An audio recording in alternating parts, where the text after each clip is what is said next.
All right, let's get started here. Make sure this is balanced. For those of you listening on audio, I'm trying to balance a shoe on my head. We'll get to that in a second. I think I got it. All right. First, the sponsor. Fuck. All right. Il Taco Foods has been feeding the hungry people of Chicago since 1927. Their most popular item, the Pizza Puff, became a Chicago staple almost as soon as it hit the very first hot dog stand in the city.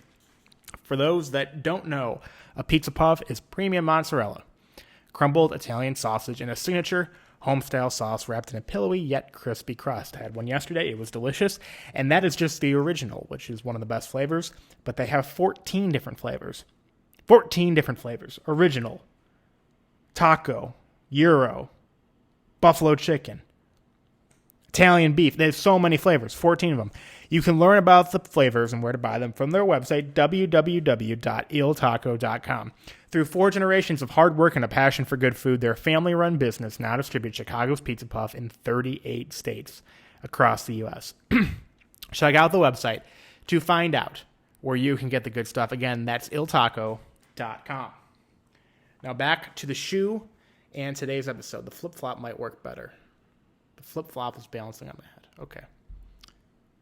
Today's guest is a multi-time presidential candidate. I think you could say perennial presidential candidate who finished third in the Libertarian primary this last go-around, 2020. That is Vermin Supreme. Now, you might know Vermin from he was running for office for a while, and we get into all of that. We talk about his history and running for political office and how he got into politics and why he runs for office. But you might first know him from 2012, and we talk about this as well. It's kind of when he first started popping. A video went viral from a lesser-known candidates debate in New Hampshire before the New Hampshire primaries. An opening 2 minutes to Mr. Vermin Supreme. Thank you. Gingivitis has been eroding the gum line of this great nation long enough. And it went viral because, it's trying to be a legitimate political event, and Vermin sits down wearing a boot on his head, big gray beard, boot on his head, and he talks about giving a free pony to every American, and he talks about mandatory toothbrush laws, and he glitters another person on the stage. And you guys remember glittering from 2012. It was something that happened to a lot of Republican candidates for office who opposed gay marriage. And this went viral because he broke up that event. He made it not serious. And we kind of talk about that is what he's doing is satire. Obviously, what we do is satire. And he talks about why he started developing the character, why he approaches politics as satire, and why he does this in elections. But beyond that, he has something very exciting news coming up. He's starting a new venture called the Vermin Supreme Institute. That is verminsupremeinstitute.com, which is going to continue a lot of the work he's done from other elections, other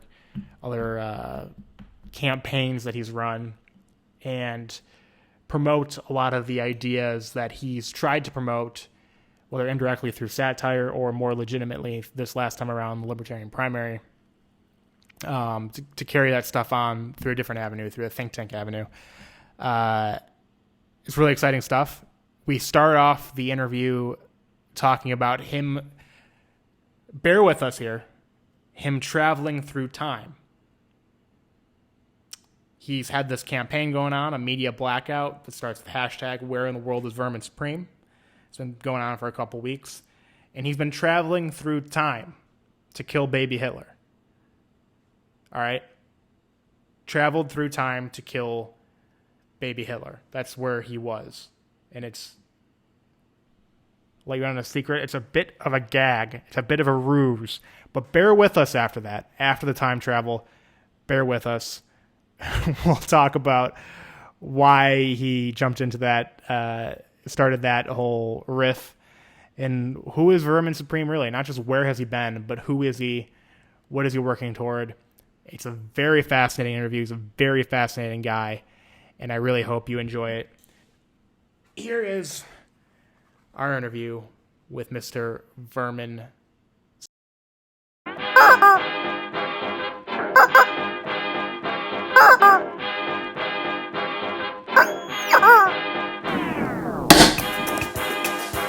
Ladies and gentlemen, Joe Kaiser.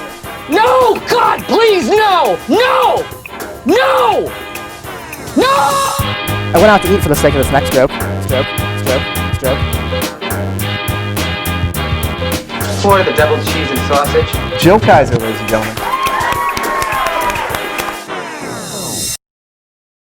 So where in the world is Vermin Supreme, and why are you threatening to go back in time? What's that all about? Well, I've been time traveling all through the entire timeline, all through time, all through space, all through sorts of alternative, different, all dimensions. I have seen different outcomes. I have done the butterfly effect with my arms and changed things.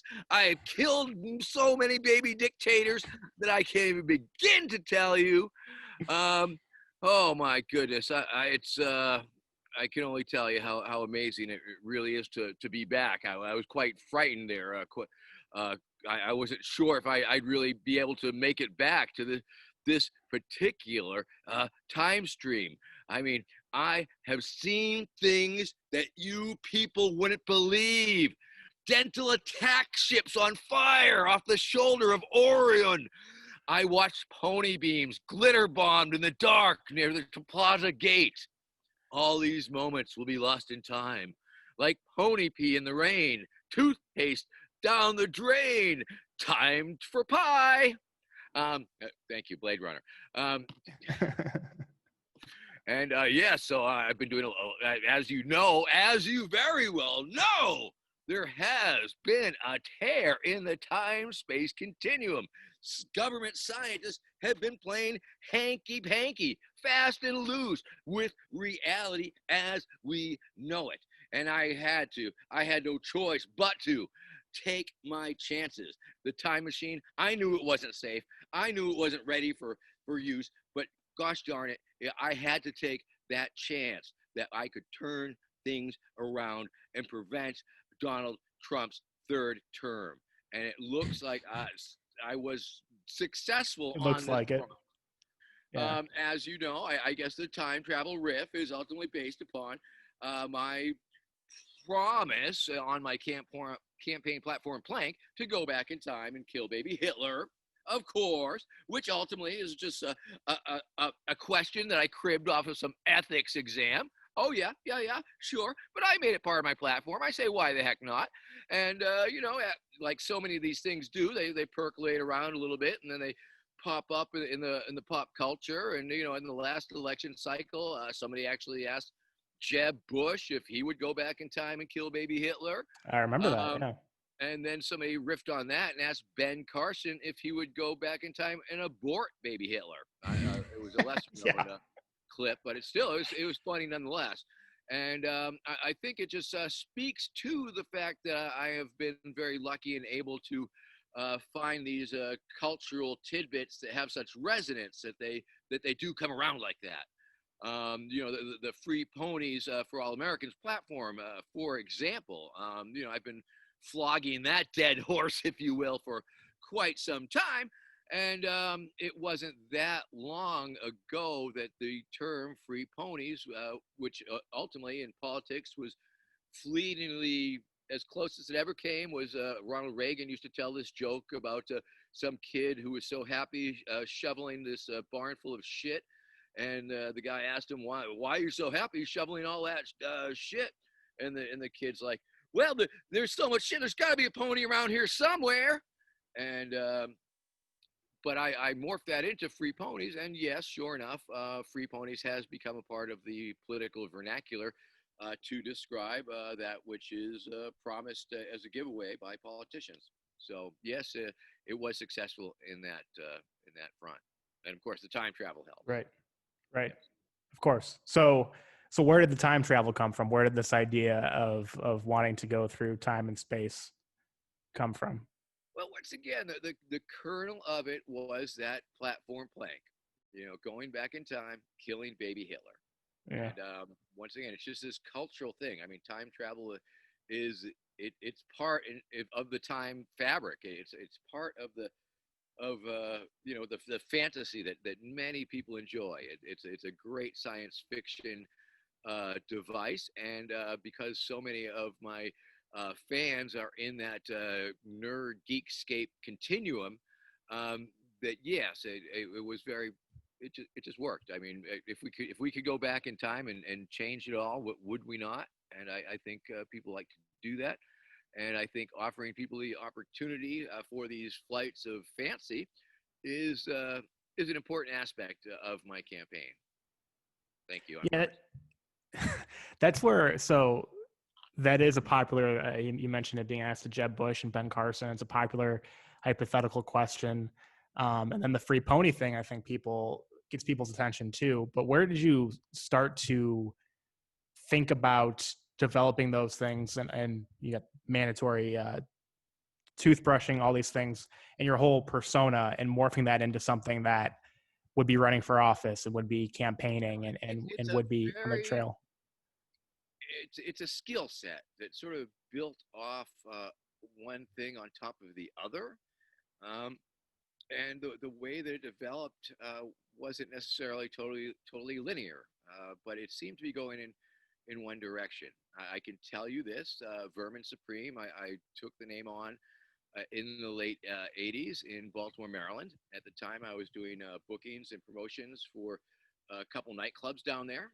And it was sort of tail end of, there's still a good, strong punk rock scene. There was a lot of art weirdo scene going on there. And so it wasn't unusual for people to be taking on personas or alter egos or different characters with which to create or push forth their art.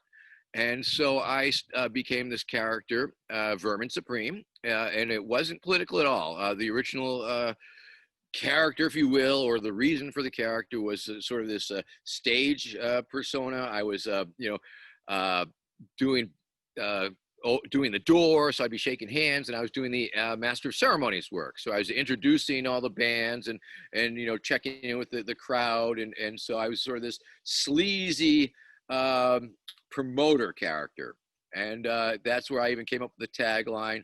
All at that time it was all booking agents, all club owners, all promoters were vermin, and I was going to be the Vermin Supreme. And we had Vermin Supreme's fabulous Galaxy Lounge, and it was the only couple of venues in town that had local original programming going on there.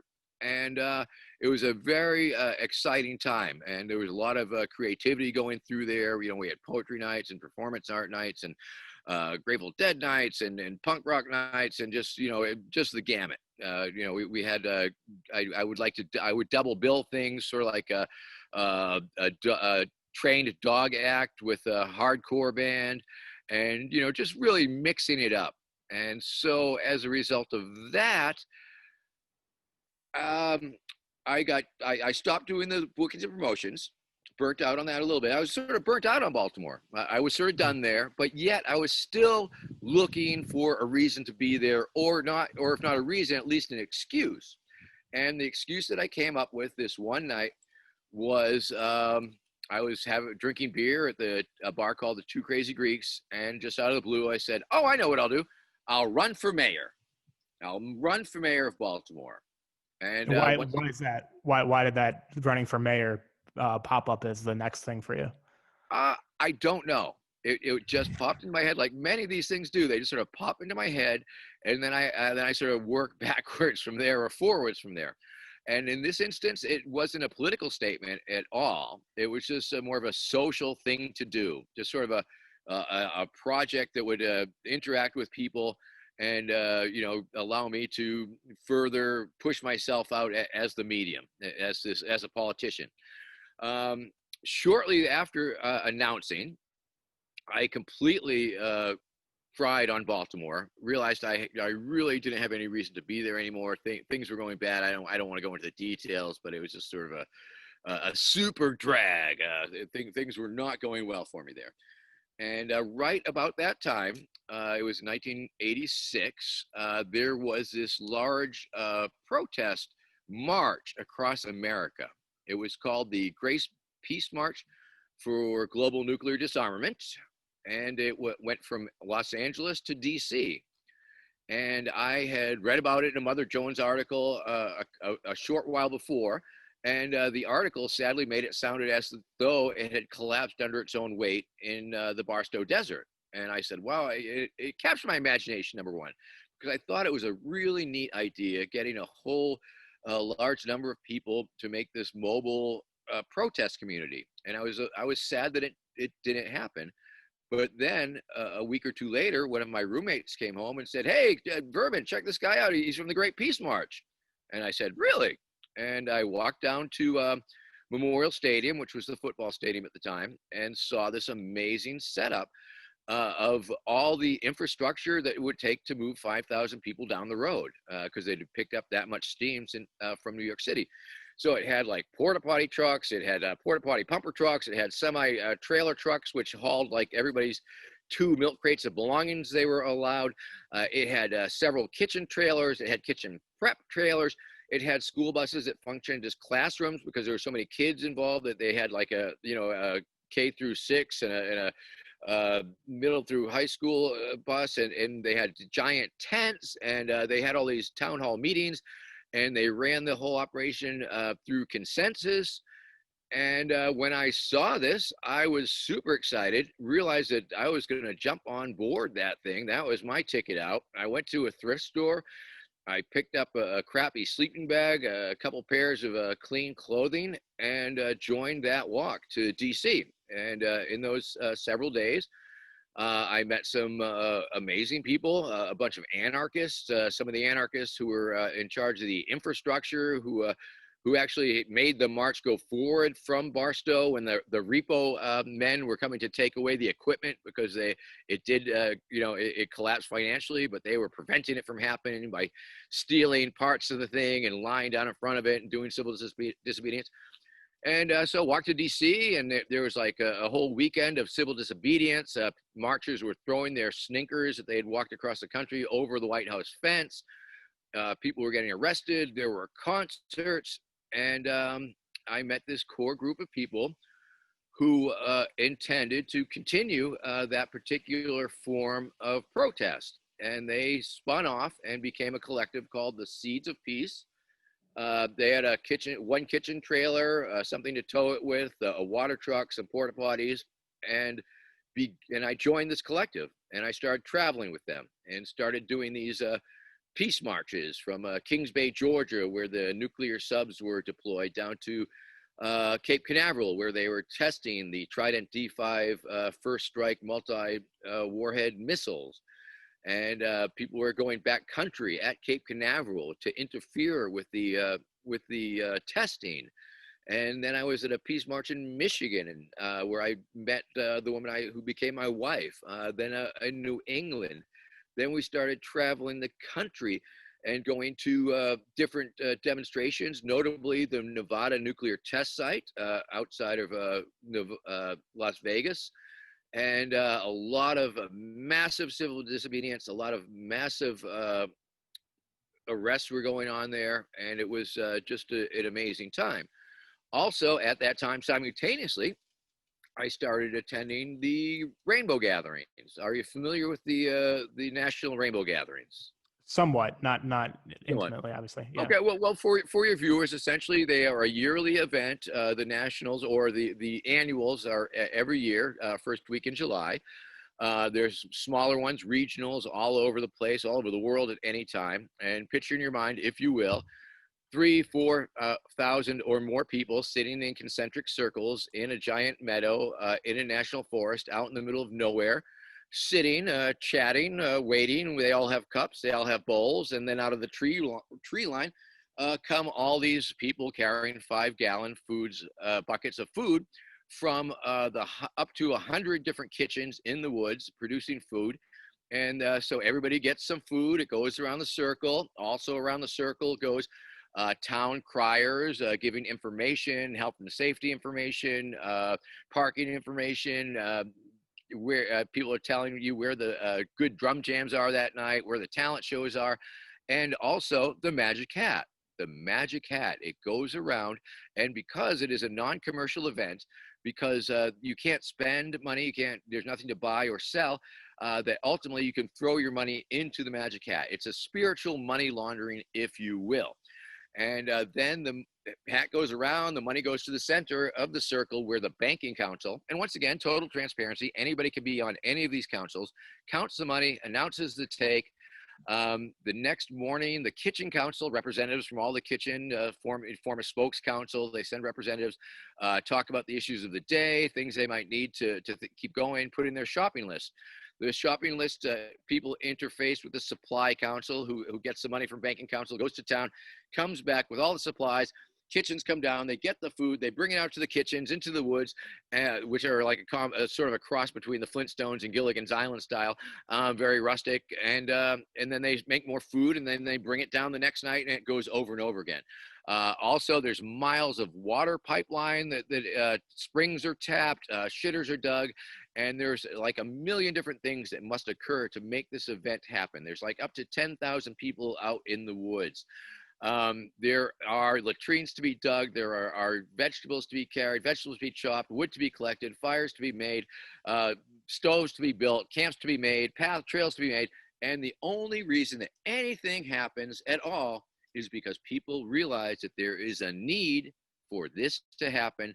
And so therefore a council is formed and people come together and they make it happen. It is an anarchistic organism. It doesn't self-identify as such, but it in all intensive practice, it functionally is. It is not hierarchical. No one is in charge. Leaders rise and fall as their necessity requires. And so it's where I learned a lot about anarchism, as were all the political demonstrations and organizing on the streets. It is certainly where I learned, I polished a lot of my clowning skills. I was, because it's a wonderful place, it's a wonderful audience. I would spend days just going around doing stupid stuff to make people laugh. I would do master of ceremony works at all the talent shows and things of that nature. And then, and of course, I was sort of folding in at the same time this, so then about a year goes by, and I realized that I had said I was going to run for mayor of Baltimore, Maryland. Go back to that, yeah. Oh, no, I got to go back to Baltimore, Maryland. And so I also realized I was wondering where that went. A little bit of money so I did this 30-day drug study in Boston as a human guinea pig. And I think I made $1,000 for the 30 days. And I used that money to hire a computer typesetter, because that's how you did it at that point in time, and do printing. And so I printed up like 500 Vermin Supreme Is Your Mayor Demand a Recount posters. And I spent that time writing the material, which was essentially become my stump speech. Vermin Supreme, the friendly fascist, the tyrant you can trust. Let me run your life. I know what is best for you. Yes, I'm a politician, and I will promise you anything your little heart desires, because I'm a politician and I have no intention of keeping any promise that I make. I have no problem with graft. I have no problem with corruption. And let me assure you, I will take bribes only when profitable to do so. So this election year, vote early, vote often, and remember, a vote for Vermin Supreme was a vote completely thrown away.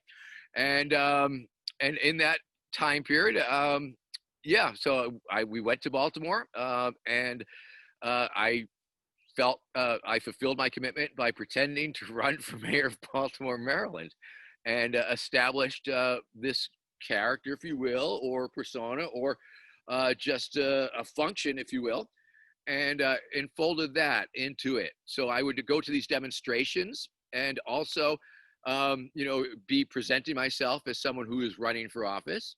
And after several years at the Rainbow Gathering, I also realized and came to understand that one of the many functions that we provide to ourselves as a community is security, a very important function. And part of that some of those things that are required, which is essentially like glorified camp counseling. I mean, everybody's sort of responsible. Everybody shot a scene. If they see a dispute in the neighborhood or interpersonal conflict, you're supposed to get involved, step in and try and figure it out. And so I started to be able to bring my clowning into this crisis intervention type of work. And also we would provide escorts, not sexual escorts, just physical escorts to the police. We would do these cop walks. We would do cop watch. And so early on, I found myself spending, 8-hour shifts, walking through the woods, through the rainbow gathering, through thousands of hippies, escorting 8, 10 or more cops, state troopers, county cops, federal cops, it just, whoever was coming through. And I would take this opportunity, in addition to warning the gatherers that cops were on their way and they should leash their dog and hide their drugs and put some clothes on, but also to propagandize the cops and try and contextualize what the cops were experiencing and talk cops down and make fun of the cops and have fun with the cops and sort of, this sort of thing that I would do because I had 8 hours to play with cops. And how did that go? I believe it went very well. I felt that I could definitely lower tension, and I felt like they respected me in this role because also I was very serious. I was speaking from my heart, but I was also making a lot of fun of them and with them during the whole process. And I'd be explaining my understanding of anarchism, my understanding of their role as the oppressor, my understanding that the gathering would go along just fine without them, and all of these things. And that gave me a very important way of dealing with the cops that I was able to bring out into protest world, into some of the bigger protests. And I found that I could use these skills to diffuse tense situations simply by breaking the tension with a well-timed joke or goof. By using my bullhorn, I observed that there was this line of cops and there's a line of protesters, and in between the two was sort of this no person's land, but ultimately it was a vacuum. And something would ultimately happen. Something would fill that vacuum. Either some demonstrator would throw something, or a cop would take a cheap shot, or anything. Somebody would go up and start yelling in the cop's face, and it would just sort of escalate and go tit for tat until things got crazy. And I found that I could short circuit that by walking into that area and essentially owning it, taking control of it, and using my bullhorn to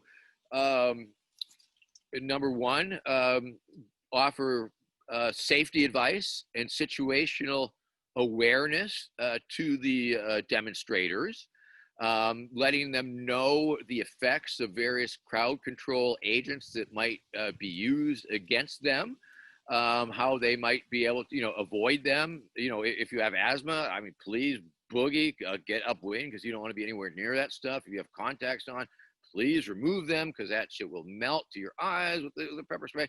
And, letting people do, simple things like walk, don't run. If the police charge, please, leave in an orderly fashion. Watch your back, watch your friend's back. And letting people know that they weren't necessarily kettled. Sometimes it's hard to tell if you're surrounded or not.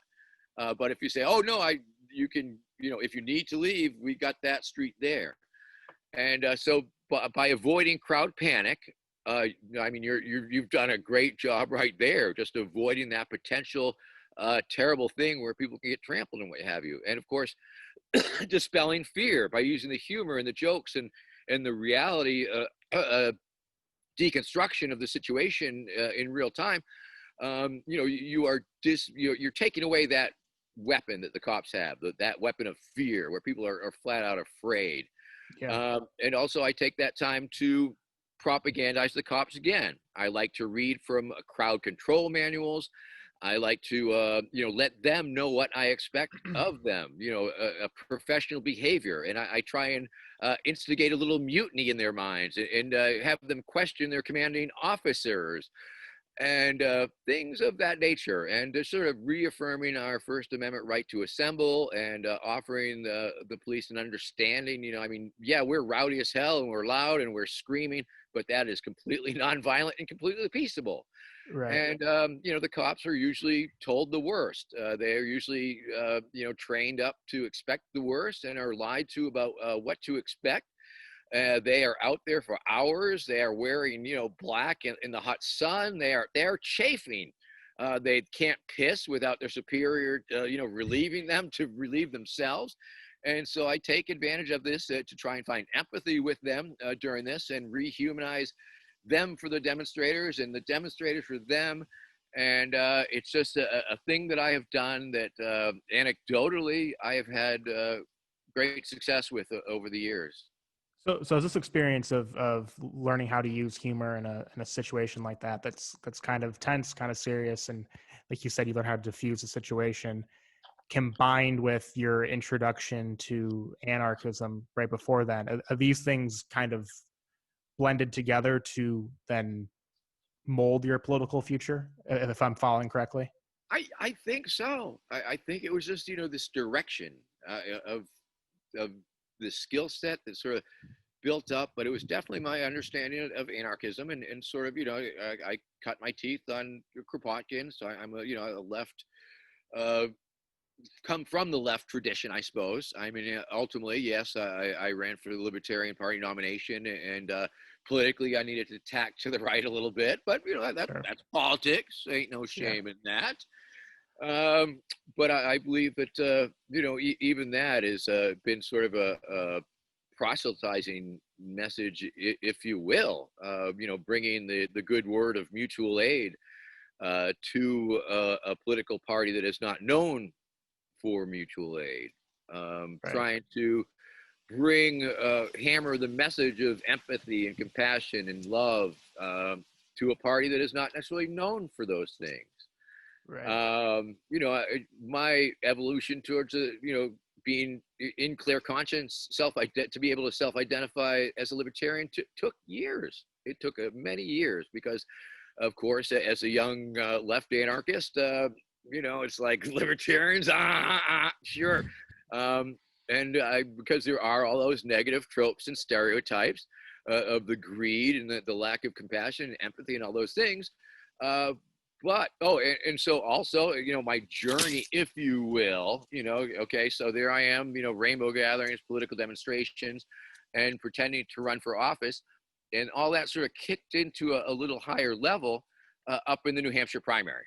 The New Hampshire primary, it's a small state. Every damn last candidate from the major parties shows up right after the Iowa caucus. Everybody has a campaign headquarters. Everybody has campaign staff. Everybody has a campaign bus. They all have campaign events, and they're all just bouncing around this little state. And so a lot of, sorry to interrupt you, but a lot of smaller candidates too, right? Oh, yes, absolutely. Absolutely. And so I found myself right in good company I became a pretty recognizable fringe candidate pretty quickly, and realized that by interacting with the other candidates, the people who were running for real for the Republican or Democratic nomination, that I could glom onto a certain amount of media attention.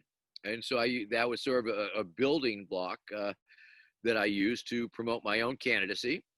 And it just sort of grew and organically grew. And I started getting on the ballots in 08. New Hampshire's great. $1,000 gets you on the ballot.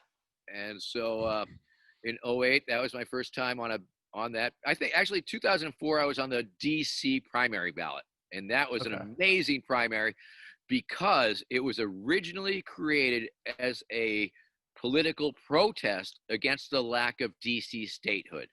And what they were doing is they wanted to be the first in the nation primary. They were going to jump ahead of New Hampshire. And so it became a publicity stunt, if you will. And a lot of the main candidates avoided it.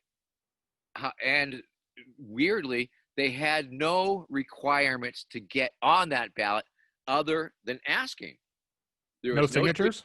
no signatures, Wow. no money. I just called them up and said, "Hi, I'm Vermin Supreme. Can you put me on the ballot?" And they're like, "Sure." And I sent them a copy of my ID just to make sure. And yeah, I got put on their ballot. I was able to have an entire page in the voter's guide where I had the entire text of the mandatory toothbrushing law sent out to every household in D.C. At that year, I also ended up being able to record a segment that was on the Department of Defense telephone menu where they could find out about the people running for president. So just by, once again, saying I was running for president, I was able to get an amazing advertising opportunity, spreading out this really crazy, absurdist secret dental police rant all throughout DC. And then, sharing that same wacky message on a recording to people overseas, U.S. military. So you must have somewhat enjoyed not just that experience. It seems like it was easy and it worked out for you, but the original run for mayor in Baltimore, like you must have found something in this that you enjoyed. Because something I always wonder about, not just with what we call fringe candidates, but perennial candidates too, perennial fringe candidates, people who run a lot, is what are their motivating factors for getting up and doing it again in 2 years, 4 years, 6, whatever it is. What are their guiding principles? What are they trying to accomplish? Even if you're getting, I don't know how many votes you got in the DC primary where you finished up, but I think I got 244, I think, that year. How did you, when you walked away from it, you said it was a great opportunity for exposure, but how did you feel about the experience that made you want to do that again a couple of years later? For me, it is just incredibly fun. I mean, it is so much fun. It is funny. It is an improv campaign. Anything can happen. And the interactions with the people on the street, the interactions with the authority figures, the interactions with the other candidates, they entertain me to no end. And apparently, other people are entertained by it also. And, a lot of it, sure, it's an ego boo, as they say. I get it. I won't say I don't get off on it because sometimes I'm getting off on that shit because being me, I have this incredible license to do or say a lot of things that, normal people can't. And so normal politicians can't. Yeah. Yes. And, because I use the humor, I can be a lot more aggressive. I mean, if I had the same level of energy and I approach these candidates without the humor, it would be very scary. So ultimately, it is a form of activism. It's a form of, me putting forth this message that politics and politicians are a joke, that they're a funny joke, that the emperor has no clothes, ignore the man behind the curtain, but they can still kill you with impunity. And that is an absurdity that I have embraced and attempted to illustrate, with the thing about the secret, the mandatory toothbrushing law. It referenced, dental detention facilities, secret dental police, preventative dental maintenance detention facilities.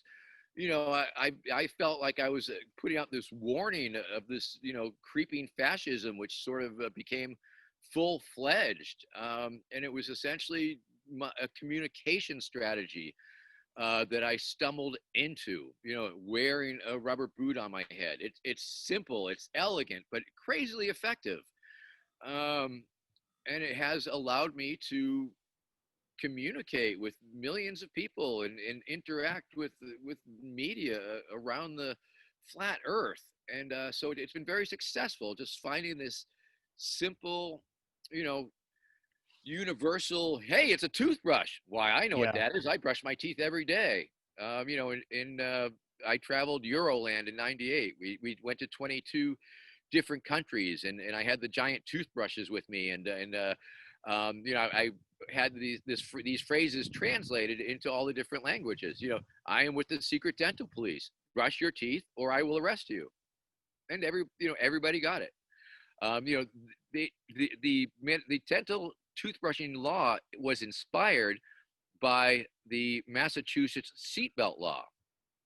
When I was a much younger person, Massachusetts put in a law that you had to buckle up. It's the law. That was the sticker they put out. And I think it's true. Probably for most of the country, if not all the country now, right? Yes, but Yeah. I think I remember it very specifically in Massachusetts. I think it was one of the first, and I said to myself, "Well, okay, that's a good idea. Buckling up for safety, yes, good idea. You should do that. I can see why the state, the government would have the interest to not be stuck with a whole bunch of head injury bills. But did it need to be a law? Does it need to be mandated? Does it need to be mandatory? Is it a good idea for it to be mandatory? And what would be a stupider thing that the state could enforce? And I came up with toothbrushing to illustrate the absurdity of what I felt was, sort of this nanny state. And then the nanny state turns into this authoritarian nightmare. And sure enough, early on, it was like, oh, well, we won't, it's not an excuse to pull you over. We won't pull you over for it. And then eventually, well, we could pull you over for it. And weirdly, the state of Massachusetts is actually the only state in the union that has an actual mandatory toothbrushing law.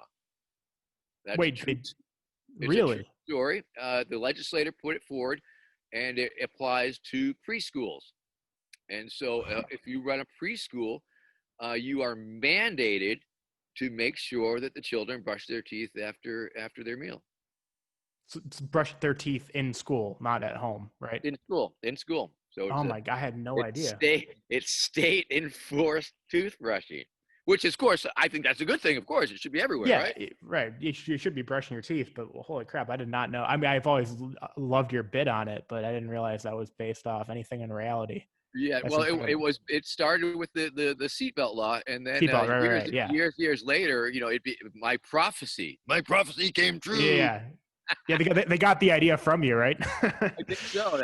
They stole my whole idea for the Patriot Act. That's where Joe Biden stole the whole thing from the Patriot Act, man. Yeah. Right.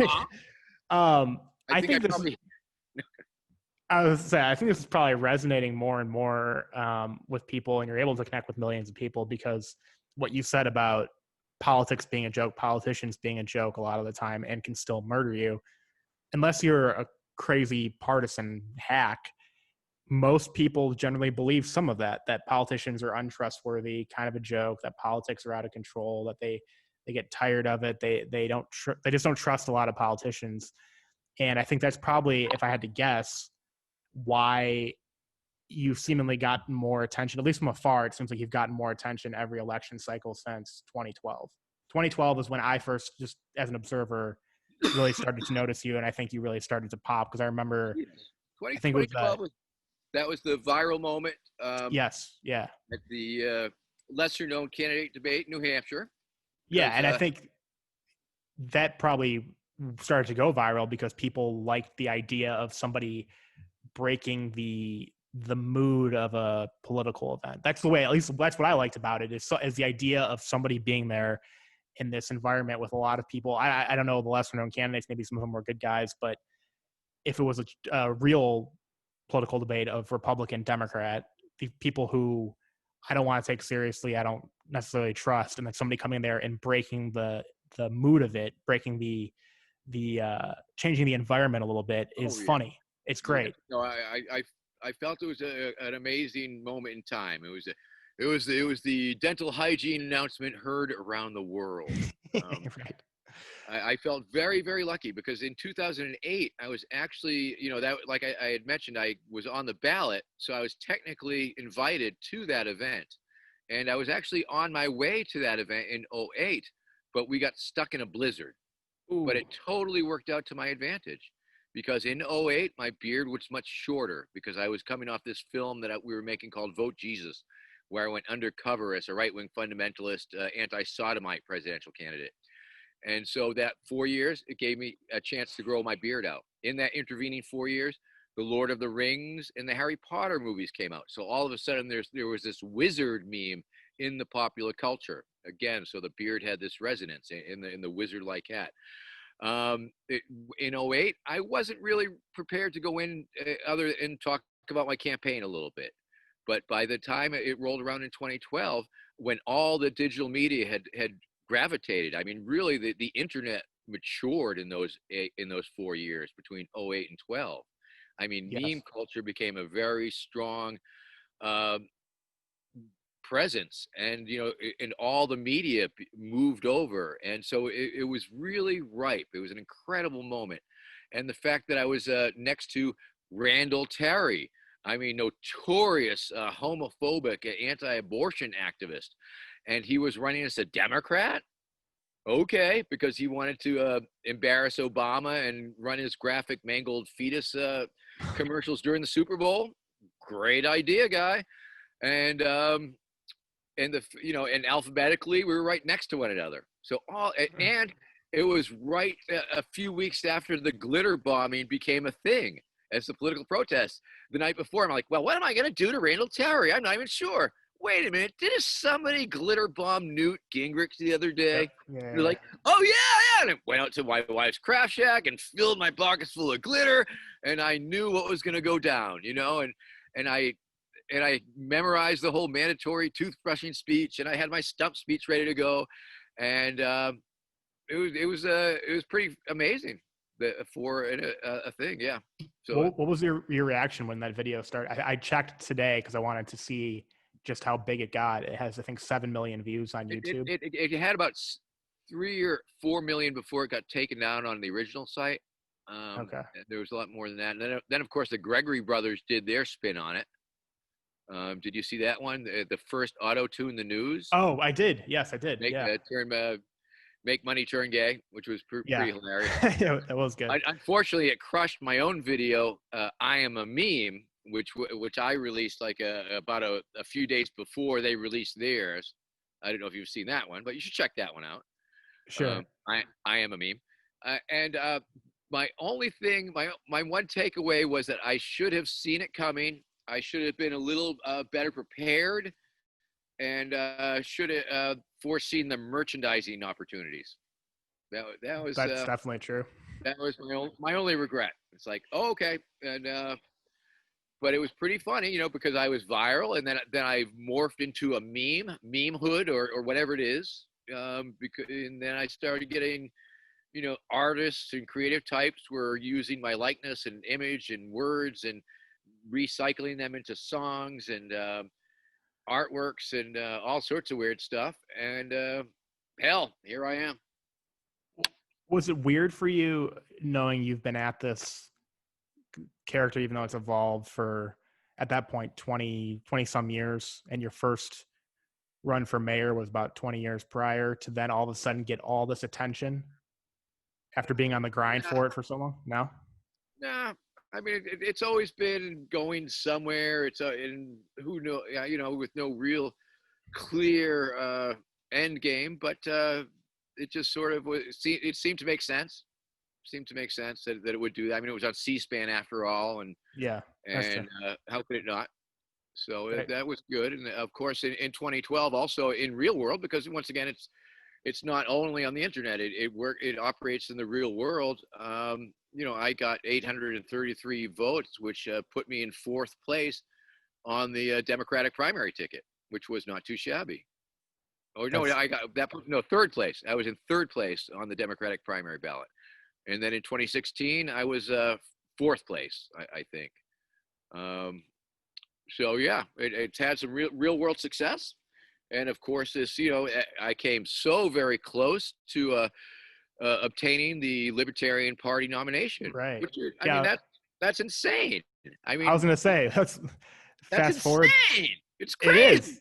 What do you think about your whole journey? Like, yes. And to end up where, I made it, because they do the ranked choice voting. And when all was said and done, I made it 4 rounds, beating out, half a dozen other contenders, and ended up with literally 1/5 of the delegates.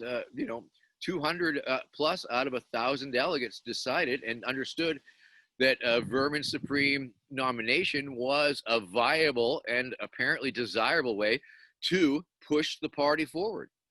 The premise of my candidacy, and once again, it wasn't my idea to run a real campaign. That was my campaign manager, Desiree Lindsay, who reached out to me and wanted to know if I wanted to run a real campaign. I said, let me think about it, weighed the pros and cons, and figured it just, why not? Why the hell not?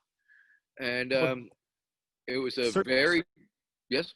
Yeah, I'd say it certainly would have, if you got the nomination, would have, and I don't mean this as a dig at Joe Jorgensen or Libertarian Party or anything, but just the nature of you and how your somewhat celebrity grew in the last few years before that, it would have brought, I think, more attention potentially. It would have been more entertaining for sure.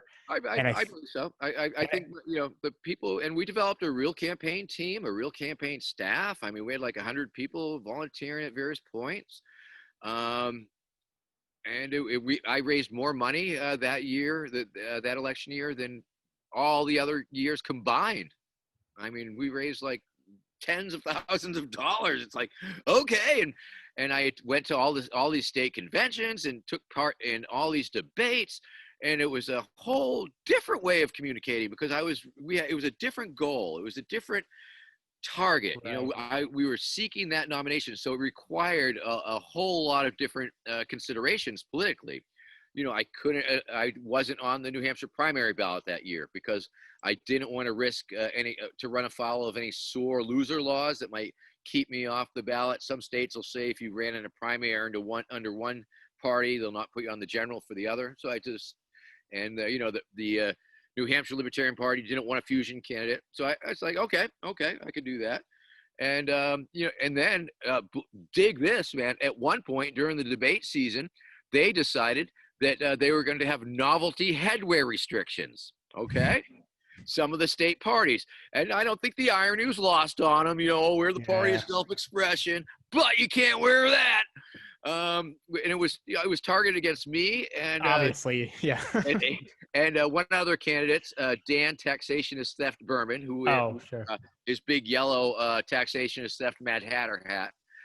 And when they first laid that on me, I was like, what? I don't think so. Oh no, And then I realized it's like, okay, what the hell do I care?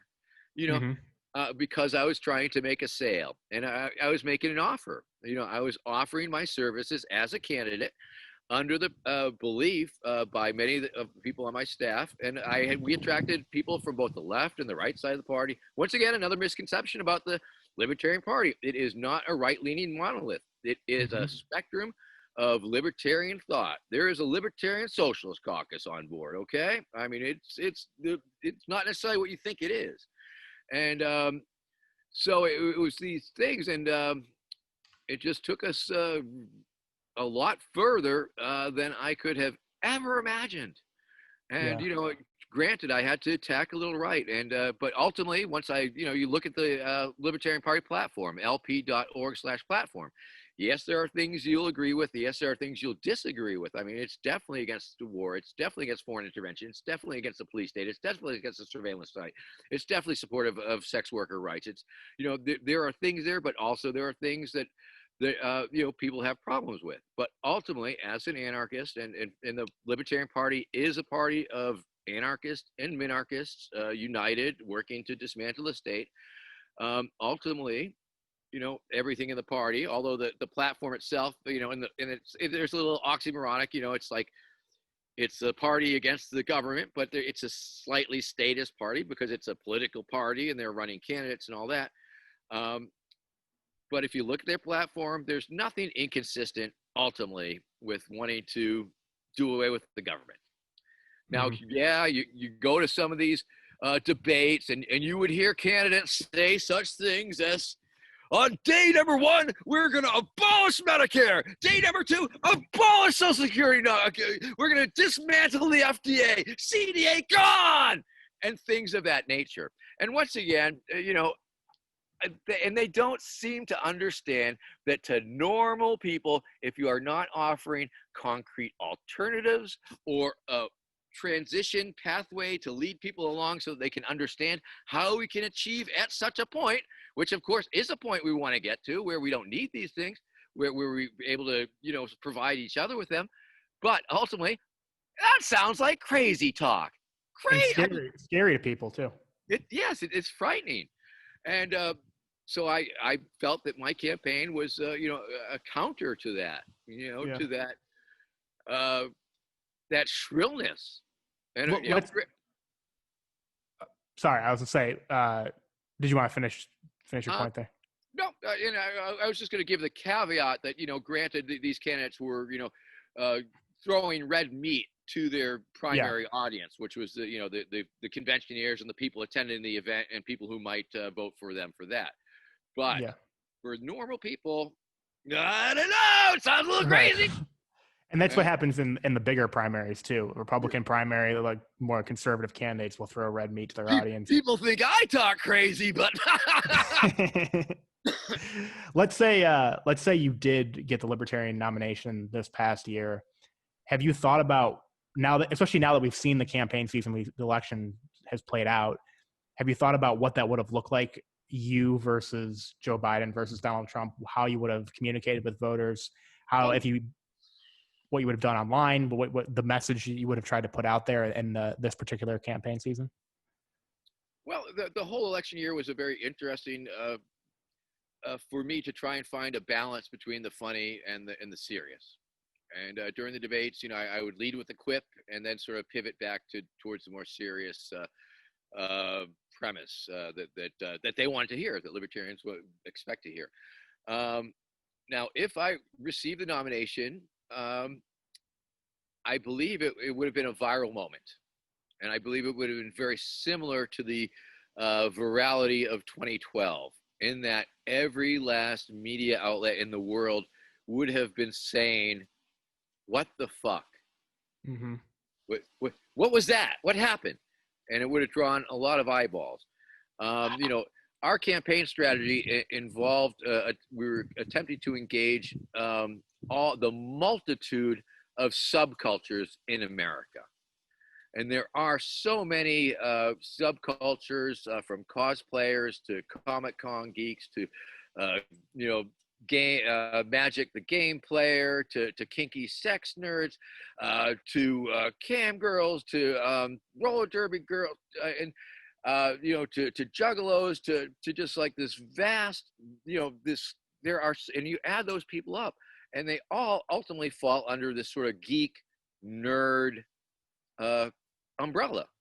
I mean, there's a lot of geeks, and so we were planning and believing that because of my appeal and my appeal to the young people, that we would have been able to parlay that into a little bit of a movement. Because going into the convention, there was an amazing and palpable inertia. There was a wave of excitement. And I don't know if you saw the last several campaign commercials that we put out. You Are the Power. Did you see that one? I do. It actually does sound familiar. I can't remember outside my head though. It was pretty incredible, and we were feeling a lot of support, and most of it from outside the party. The party was the uphill struggle, because there's so many literalists. I think I believe there's something about literalists that they're attracted to libertarianism, and I'm not. There's this connection, and they had a real hard time not being afraid that Vermin Supreme was there to make a joke of their party, or make their party look like a joke, or that they would be treated like a joke. And so that is why we came up with the hashtag In on the Joke campaign, where we were trying to make the delegates and potential supporters understand that in order to be not considered a joke, we simply had to own the joke, and own the joke wholeheartedly and very hard, along the lines of like, yes, we are the Libertarian Party. We're a very serious party. We have very positions on policy. We've been doing this for many years. However, you pivot. The electoral political process of the duopoly presidential election has risen to the level of a joke, and with love and with spite, boom, here's Vermin Supreme. Exactly. And then we would proceed to deconstruct it, dismantle it, and do a series of stunts. and I obviously believe in the wake of what happened with the George Floyd protest and the uprisings across America, I believe my particular skill set would have been a pretty wild thing to be folded into the political. If I were the candidate, I believe that the media would have been continually not being able to want to know what was going on, even if it was a little bit of a freak show, even if ultimately it's a protest candidate. But it was a strong belief that within the people working on my campaign, that out of all the candidates who were running, that I was most likely to draw in a lot of eyeballs and a lot of young people and a lot of members, and perhaps get that 5%.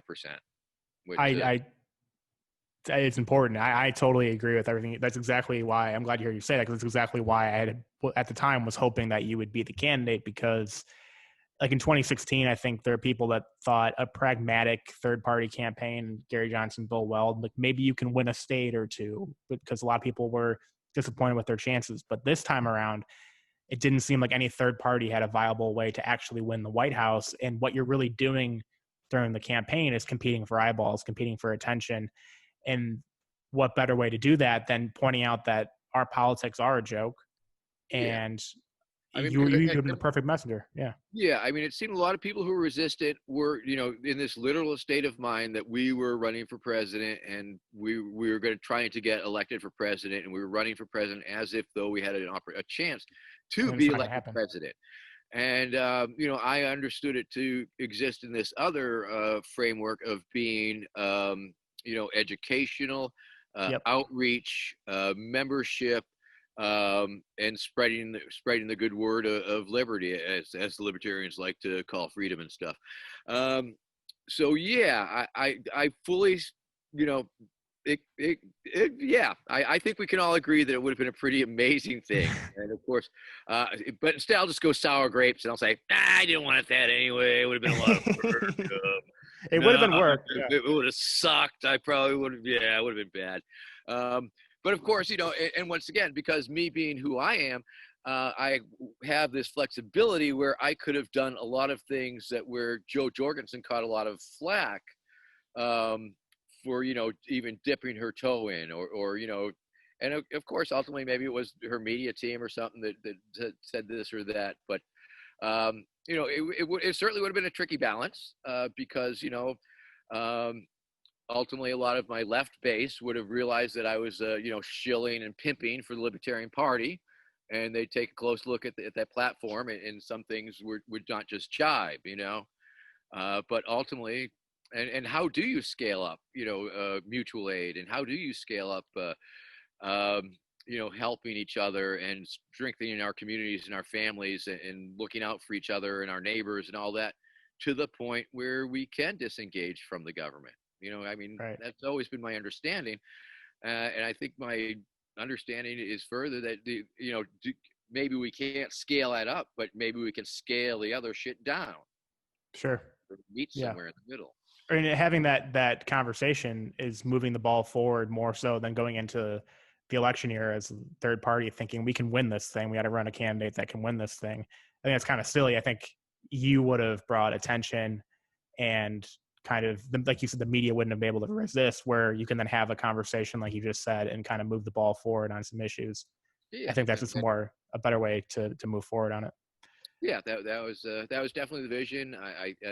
But we did get lucky in that Spike Cohen, who named himself when he was 3 years old after watching a My Little Pony movie with his parents. He came out of that movie and he said, "Jeremy is dead. I am Spike." And he has gone by Spike his entire life up until the Jorgensen campaign forced him to be Jeremy again. And that's sad.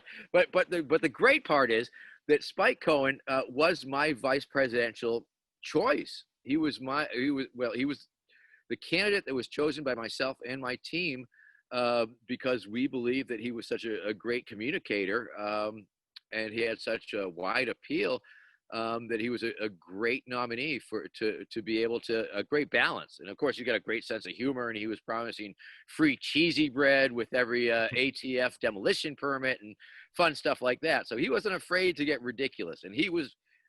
Once again, he may be an ANCAP, but he was a true believer in the nonlinear, get your foot in their door mind type of, he understood, and he joined my ticket because he wanted to see me to be the nominee. But nonetheless, the LP, of course, chooses its president and vice president separately. And Spike Cohen became the nominee of the Libertarian Party for vice president this year. And he toured the country and toured everywhere. And he says the Boog Boys are pretty okay in his book because, once again, you hear in the media that they're a right-wing fanatical armed insurrectionary group. And I suspect that there are indeed some that are, a la 3%ers and all. But there are a lot that Spike assures me that he met, who came up to him and asked him, how do we approach BLM? How do we work with other people? And in this day and age, even Ammon Bundy came out in favor of BLM, and these are weird times. I mean, the American public, at one point, the burning of the Minneapolis police station was polling better than Biden or Trump. That was pretty cool. There's certainly weird times. What do you think of our politics in 2020? Not just the electoral stuff and the partisan stuff, but kind of the way people talk to each other.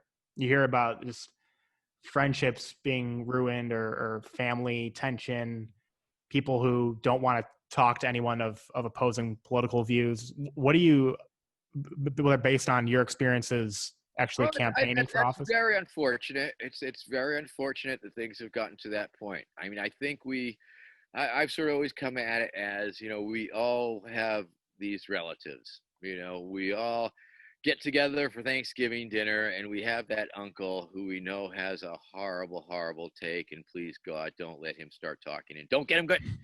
And, but you still love him. You still have affection for him.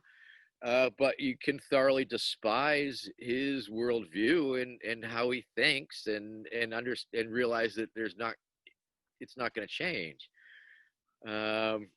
So there is that part of it. But I think it is just this degradation or the continuation of the coarsening of the culture and the flame wars and the culture wars and people thinking that they can be mean to one another, and then ultimately having that motherfucker Trump in there that just saw that as a means to create and maintain power. He saw creating dissension and tearing apart society as advantageous politically, and went for it. Repercussions be damned. Much like the foreign intelligence agencies, also try and get people at each other's throat because it's advantageous to other powers and other powerful people to have us at each other's throat. Divided. Have the left and the right divide. And it's like when I was always I'm an anti-capitalist when I was a younger person, but now it's like, what do I give a fuck? And once again, I don't have it. Do I have any problem with any mom and pop shop making a living selling stuff? No, I don't. Do I have any real problem with somebody renting out their room or whatever to pay their rent or I there's just so many nuances and so many subtleties involved. Real capitalism's never been tried. But it's just a thing. And I hope that we can all be a little more tolerant of each other. Now, once again, I exclude the far right wing. I'm excluding the QAnon culties, although I do have hope that they can be deprogrammed and come back and lead to useful lives. But for reasonable people, because you got to keep in mind, many people form their opinions from what they've heard, from headlines they've read on the internet or Facebook, from how they grew up, or their circumstances, or their bias confirmation in the algorithms that are constantly reinforcing that.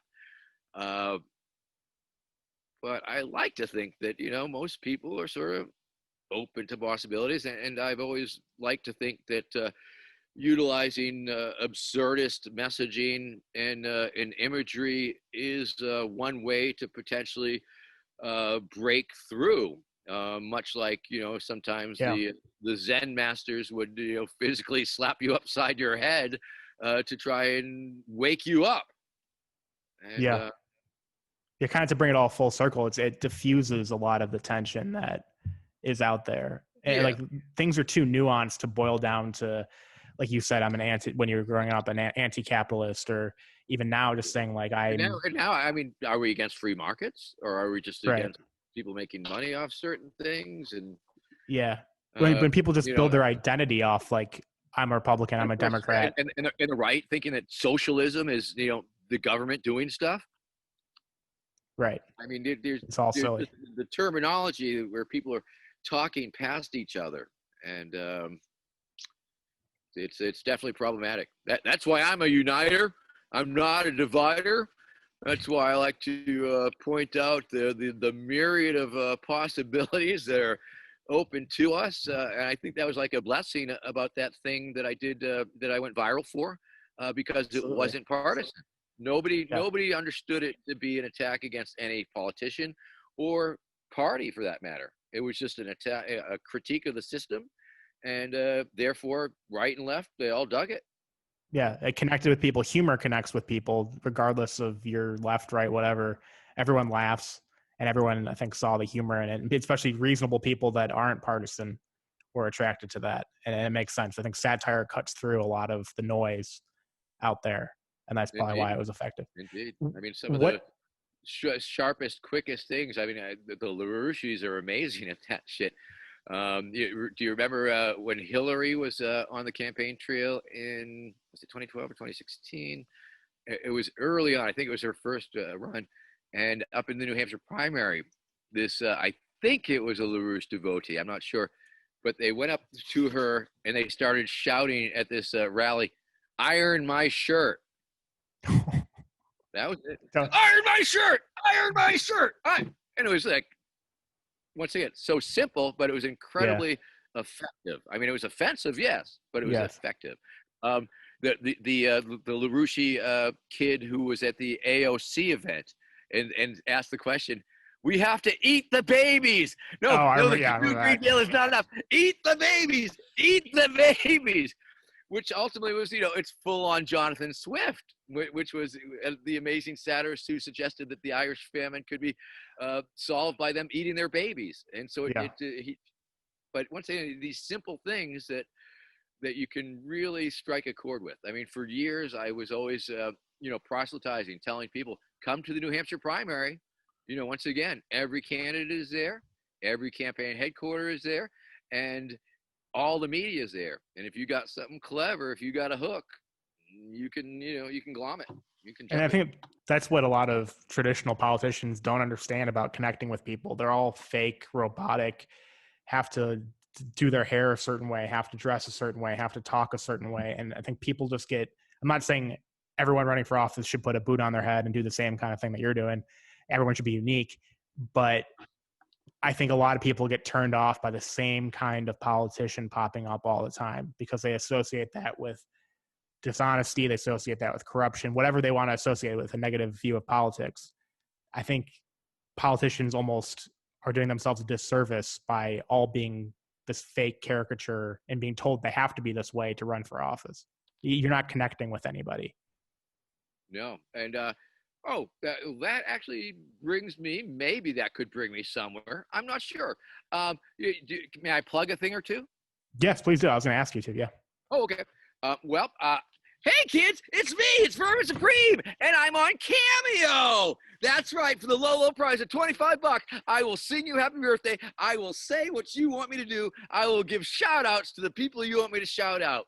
And that's pretty cool because somebody paid me to actually sing the Wet Ass Pussy song, and somebody else paid me $25 to read the Navy SEAL copy pasta, and somebody else paid me to write a song about the flying spaghetti monster. So it's a really fun short form for me, you know. That's good. So I'm on Cameo. I'm working with Lord Buckethead. We're working on a project. I think y'all know Lord Buckethead from outer space, the space alien, not the guitar. Let's see. I want to tell you about my book, iPony, Blueprint for a New America. It is a story about the world, what's left of America, long after a Vermin Supreme presidency.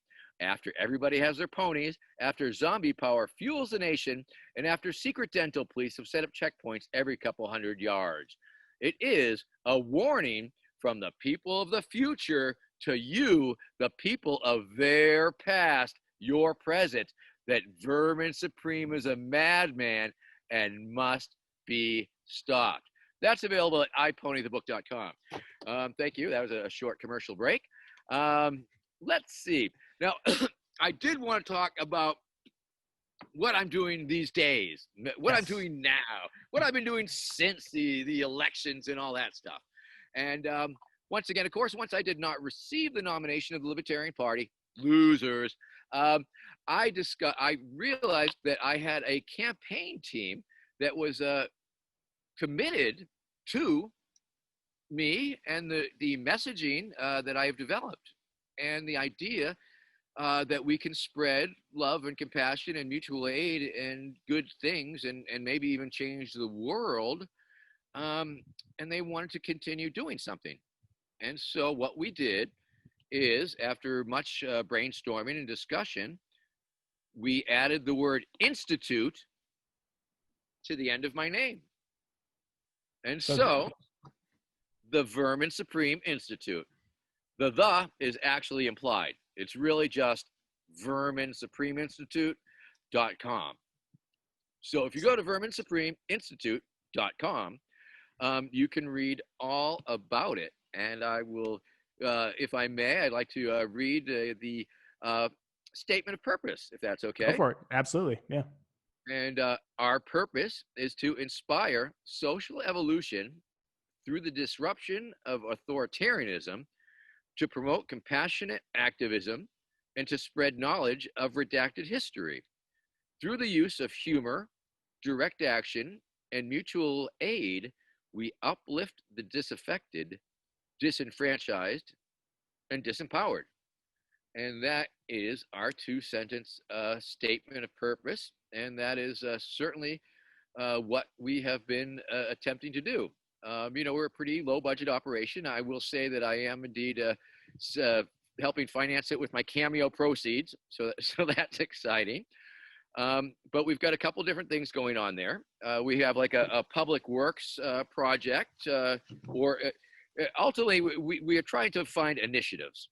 And we've got a few initiatives going. The first one was the easiest one, and that was the Beautiful People initiative, sponsored by Chris Rogers of our team. And that was simply recognizing people, individuals, and groups that were involved in really good works. However, because we are a 501c4, which means we're tax exempt but not tax deductible, and we can spend up to 50% of our stuff politically, that the 501c3s didn't want any part of us.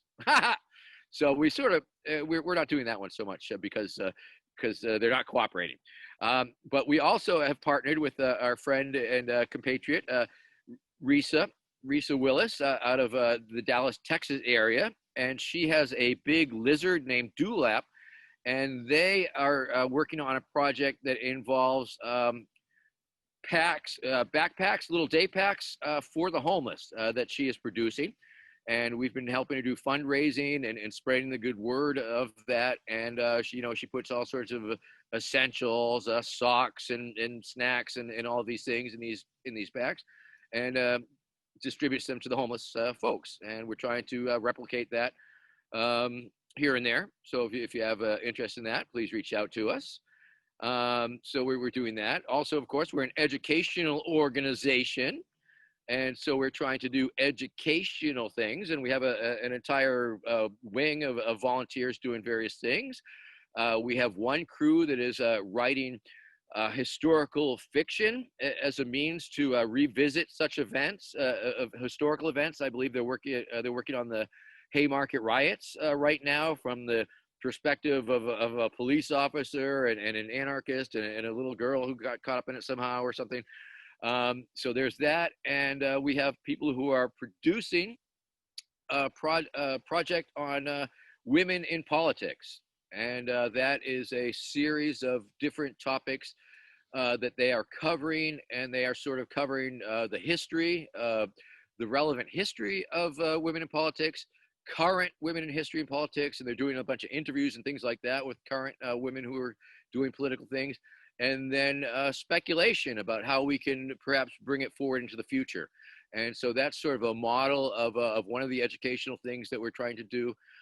Also trying to make it so that these things can be used in classrooms or homeschooling or whatever. I suppose the most political and one of the more active parts of the Vermin Supreme Institute is the Disrupt the Vote initiative.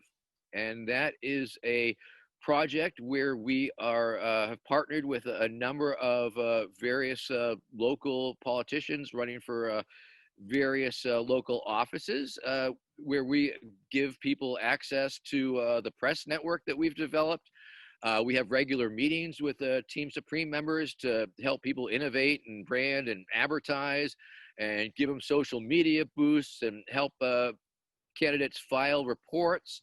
And simply because, obviously a lot of the people working on my campaign had a shit ton of political experience. And so we're offering that to other candidates.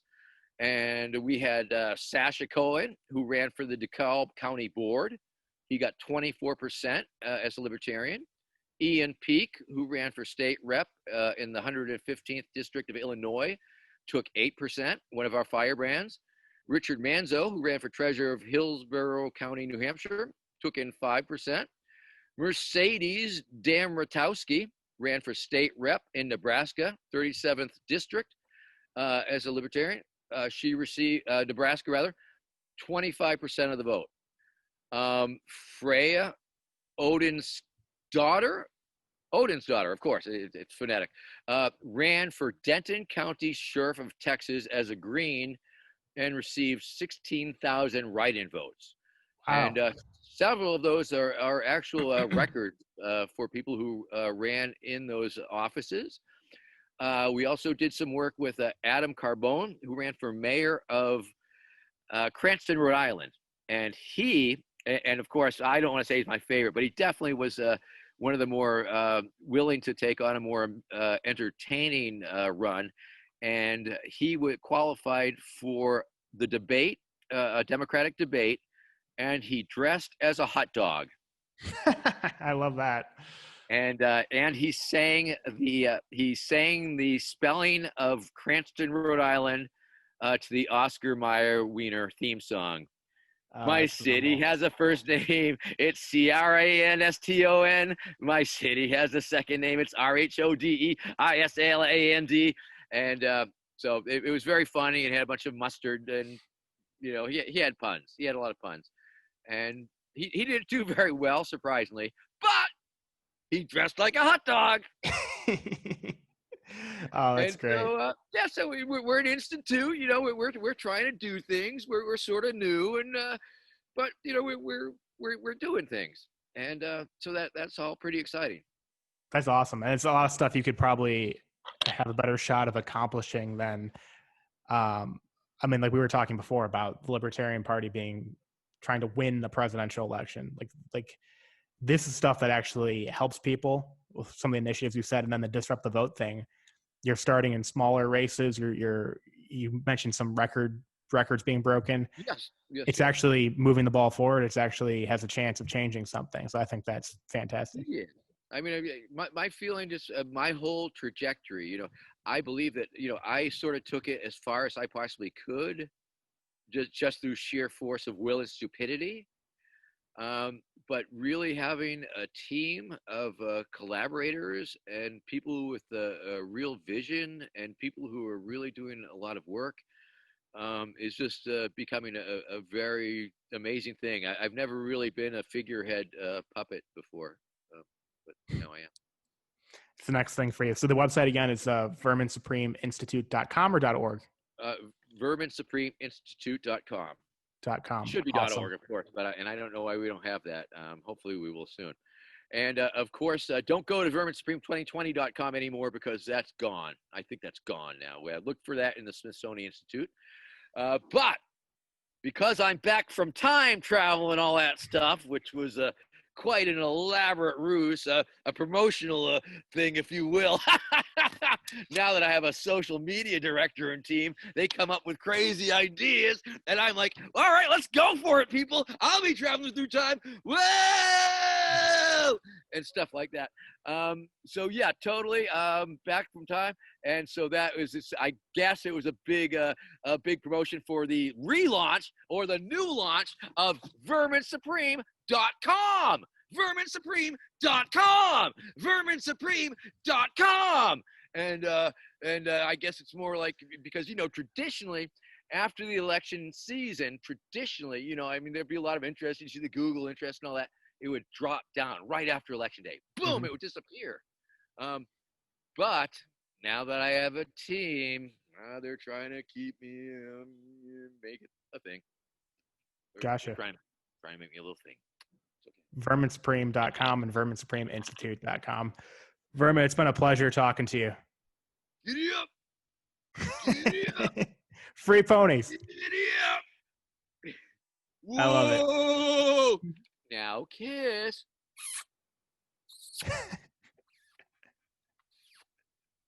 Oh, nice ponies. Oh, well, hey, it's been a pleasure being here on the thing with you. Of course, let's see. On Facebook, Vermin Supreme, blue check mark. Instagram, Verified. Vermin Supreme, blue check mark. Verified. Twitter, @Vermin Supreme, totally not verified, but whatever. TikTok, @The Vermin Supreme, because somebody stole my name, obviously. Really? It happens. It happens. Well, you'd be amazed how many people use my name in the gaming community and all sorts of things. And in 1996, after the Philly puppet raid, after the police arrested all those puppet people at the convention, everybody used my name when they got arrested. That was pretty amazing. It's kind of funny. Yeah, totally pre-viral. It's like, oh, what's your name, Vermin Supreme? Okay, fine, whatever. So yeah, so it's all good. Things are moving right along, and let's see what else. Reddit. I think there's a Reddit.